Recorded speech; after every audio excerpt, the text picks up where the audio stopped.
Halo, selamat datang ke Bali.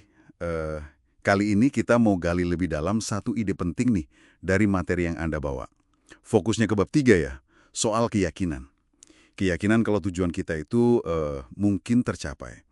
Dan sumber Anda ini bilang ini bukan cuma harapan biasa loh, tapi kayak fondasi utama gitu.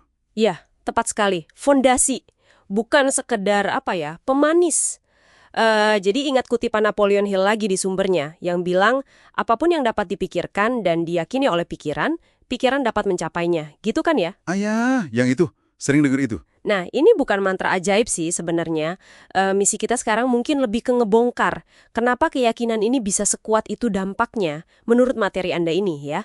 Dan gimana keyakinan itu istilahnya ikut ngebentuk realitas pencapaian kita. Oke, menarik. Mari kita bedah kalau gitu.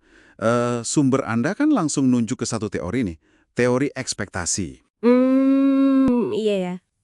Teori ekspektasi.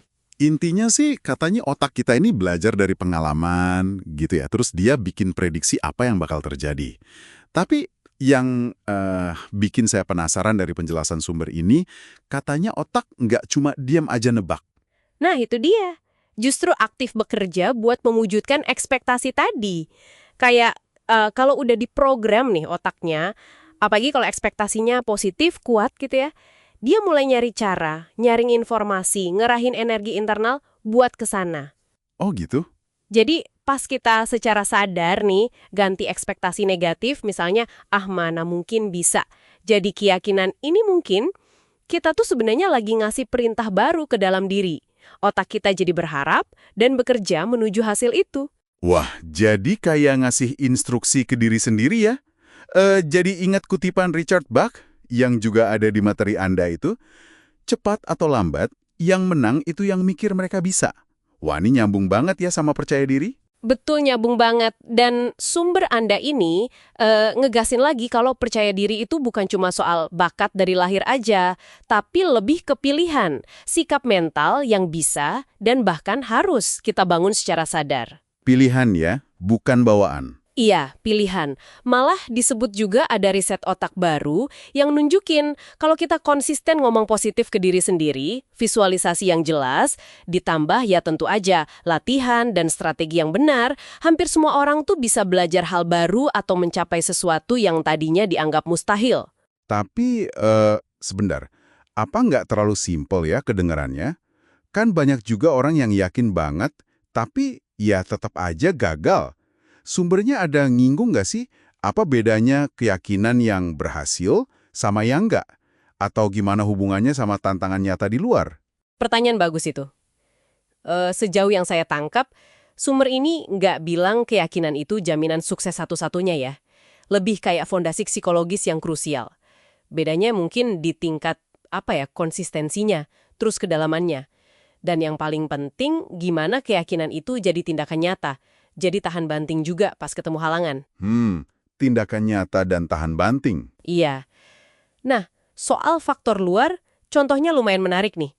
Disebutin kalau sekitar 20% milioner di Amerika Serikat itu gak lulus kuliah.